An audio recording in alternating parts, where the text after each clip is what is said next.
이 기술만 할 수 있다면 여러분들은 관객이 고른 카드를 돌려받은 다음 관객에게 카드를 섞게 할 수 있습니다. 또한 그 카드를 관객이 전혀 예상하지 못한 곳에서 나타나게 할 수도 있죠. 오늘의 주제는 팜입니다.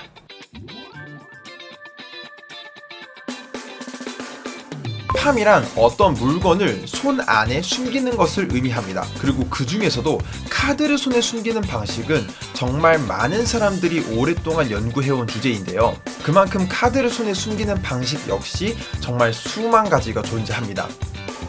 그렇다면 과연 우리는 그 중에서 어떤 기술을 연습해야 할까요? 제이미 이안 스위스의 타핑 더 덱 더 퍼펙트 무브라는 책에서는 제목처럼 다이버논의 타핑 더 덱이라는 기술이 가장 완성에 가까운 기술이라고 얘기하고 있습니다. 그렇다면 대체 이 기술이 뭐가 그렇게 특별하길래 가장 완성에 가깝다고 할 수 있는지 지금부터 알아보도록 하죠.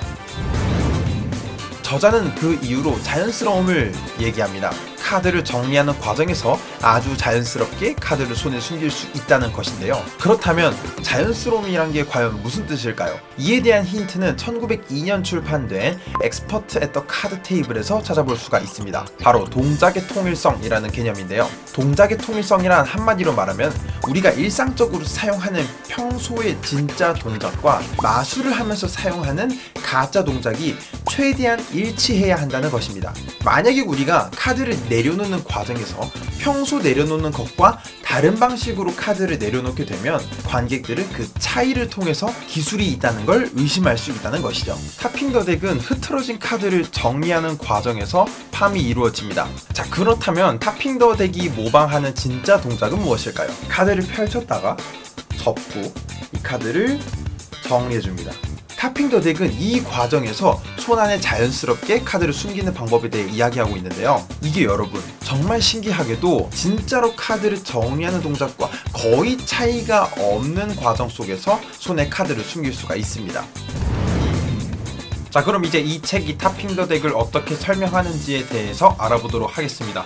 먼저 여러분들이 아셔야 되는 거는 이 기술의 기본적인 메커니즘은 여러분들이 다른 곳에서도 충분히 배울 수가 있다는 건데요. 카드 마술의 왕도나 카드 컬리지에서도 이 타핑 더 덱을 똑같이 배우실 수가 있습니다. 그럼 이 책은 뭐가 그렇게 특별하냐? 이 책은 말이죠, 이 기술을 프레임 단위로 끊어서 분석하고 있어요. 카드를 정리할 때 어떤 순서와 방법으로 정리해야 하는지, 카드를 얼마나 밀고 당겨야 하는지, 각각의 손가락 움직임 하나하나까지 세세하게 이야기하고 있습니다. 또한 단순히 다이버논의 원한을 설명하는 것에 그치지 않고 그의 제자들이 이 기술을 어떻게 변형하고 발전시켰는지에 대해서도 함께 이야기하고 있죠. 제 개인적으로 가장 마음에 들었던 파트는 자주 하는 실수 파트였는데요. 이게 기술이라는 게 해야 하는 것만큼이나 하면 안 되는 것에도 신경 써야 합니다. 저도 이 부분을 보면서 스스로 많이 반성하고 되돌아보게 됐던 것 같아요.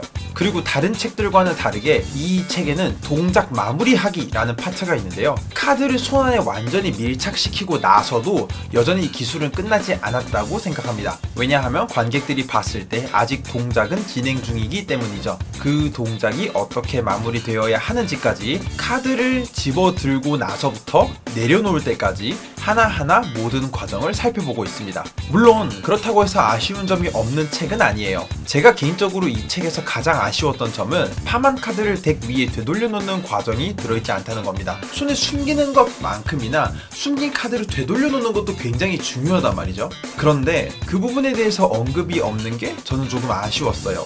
그리고 두 번째로는 이 책은 말이죠, 여러분, 기술에만 집착하고 있는 책이란 말이죠. 그렇다 보니까 이 기술을 이용해서 어떤 마술을 할 수 있는지에 대해서는 정말 조금의 언급조차도 없습니다. 이게 저는 솔직히 팜을 잘 사용하기 위한 마술은 이런 것들이 있다 정도는 얘기해 줄 줄 알았거든요. 그런데 그마저도 없어요, 여러분. 책의 번역에 대해서도 한번 이야기해보고 싶은데요. 아무래도 스타아트에서 처음으로 내놓은 번역서인 만큼 기대와 걱정을 동시에 안고 저는 이 책을 읽었습니다. 그런데 처음으로 낸 번역서 치고는 저는 매끄럽게 잘 읽혔어요. 이게 여러분 번역체라는 게 있거든요. 영어 문장을 그대로 한국어로 옮겨 놓으려고 하다 보니까 한국어가 가진 문장의 특징이 아닌 영어 문장의 특징을 그대로 옮겨놓은 경우가 있습니다. 번역체가 많은 책들은 이게 읽다가 뚝뚝 끊겨요. 물론 이 책에서도 번역체가 아예 없는 건 아닙니다만 그래도 읽는 동안 무언가 크게 어긋나거나 끊기는 느낌은 들지 않았어요. 그리고 이 책은 영상 강의를 함께 제공해줍니다. 영상 강의에서는 임성진 마술사님이 직접 타핑 더 덱에 대해서 설명해주고 계신데요.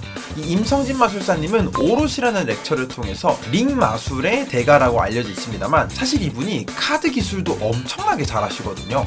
영상은 책의 내용을 기반으로 설명하고 있지만 이 영상 강의만 따로 떼내서 독립된 영상 강의로 팔아도 괜찮겠다 싶은 정도의 되게 퀄리티 좋은 영상이었습니다. 게다가 특히 마음에 들었던 게 이 영상에서 타핑 더 덱을 처음 배우는 사람을 앉혀놓고 설명을 하더라고요. 그러니까 그 사람이랑 같이 저희도 연습을 하는 느낌이 들어서 조금 더 몰입감 있게 잘 볼 수 있었습니다. 그런데 이 영상 강의를 보는 방법에 대해서 제가 조금 이야기하고 싶었던 게 이 영상 강의는 이렇게 생긴 종이 뒤에 비밀번호가 적혀있는 식으로 제공이 됩니다. 그런데 말이죠, 이게 어디에 붙어 있었냐면은 포장지의 바로 뒷면에 붙어 있었어요. 택배가 도착하잖아요. 그리고 거기에 이게 이렇게 붙어 있었다는 거예요. 저 하마터면 이거 버릴 뻔했거든요. 저뿐만 아니라 많은 분들이 이거에 대해서 많이 헷갈려 하시더라고요. 다음에는 그냥 책에다가 같이 넣어주는 게 낫지 않겠나 이런 생각이 들었습니다. 또한 로그인하고 책을 구매한 사람들도 영상을 보려면 비밀번호를 입력해야 하더라고요.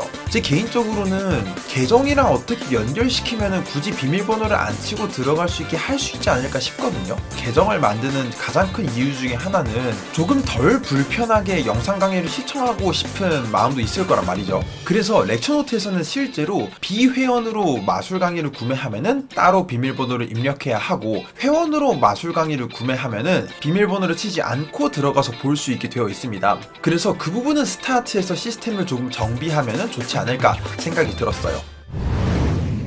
이 책은 어떤 사람들에게 추천드리냐면요, 이미 어느 정도 탑함을 자주 사용해 보신 분들에게 추천드립니다. 만약에 여러분들이 실제로 사람들 앞에서 탑함을 자주 사용한다면 이 책을 통해서 여러분들의 탑함을 조금 더 정교하고 자연스럽게 만들 수가 있을 겁니다. 그리고 추천드리지 않는 분들에 대해서 생각을 조금 해봤는데요, 여기서는 조금 조심스럽게 말씀을 드리겠습니다. 제가 제일 먼저 생각했던 사람들은 초보자분들이었어요. 왜냐하면 이 책에서 다루고 있는 설명은 아주 미묘합니다. 그 미묘한 차이가 왜 중요한지를 이해하지 못한다면은 이 책에 실린 내용들이 완전히 와닿지 않을 수도 있어요. 그런데 다시 한번 생각해보니까 처음부터 이유를 묻지 않고 올바른 방법으로 연습하는 것 역시도 중요하다는 생각이 들었습니다. 이게 왜냐면 기술을 잘하는 사람들이 하나같이 이야기하기를 기술을 연습할 때 가장 중요한 건 나쁜 습관이 들지 않는 거라고 해요. 왜 이렇게 시키는지는 모르겠지만 일단 여기서 시키는 대로 연습을 해보자 라는 마음가짐으로 초보자분들이 이 기술에 매달린다면 완벽하게 연습해내는 데는 힘들겠지만 엄청 큰 자산이 될 거는 확실하단 말이죠. 그래서 아예 백지 상태에서 입문하시는 분들에게도 이 책을 조심스럽게 추천드릴 수 있을 것 같습니다. 다만 제가 한 가지 확실하게 말씀드릴 수 있는 거는 어려울 거예요. 진짜 어려울 거예요. 자, 이렇게 책에 대한 이야기를 나눠봤습니다. 제가 개인적으로 조금만 의견을 덧붙여 보자면 팜이라는 거에 대해서 우리가 종종 생각하기를 아무런 설계 없이 일단 손안에 숨기고 보자 라는 느낌으로 접근하는 것 같습니다. 그래서 타핑 더 덱이 고평가받는 이유이기도 해요. 이 동작은 정말 자연스럽게 손안에 카드를 한 장 숨길 수가 있으니까요. 하지만 저는 팜 기술의 정교한 만큼이나 중요한 것은 팜을 사용하는 맥락이라고 생각해요. 더 정확히 말하면은 어떤 마술에서 어느 타이밍에 팜을 할 것인지, 이거에 따라서 여러분들이 사용하는 팜의 난이도가 들쭉날쭉하거든요. 제가 지금까지 봤던 마술들 중에서 팜을 사용하는 타이밍이 좋았던 마술은 카드 마술의 왕도에 실린 라이트닝 카드라는 루틴과 카드 컬리지 2권에 실린 카피스트라너의 카드, 그리고 호밍 카드, 이 두 가지 루틴을 추천드립니다. 지금까지 영상 시청해주셔서 감사드리고요. 저는 다음에 또 재미있고 유익한 마술 강의 리뷰로 찾아뵙도록 하겠습니다. 시청해주셔서 감사합니다.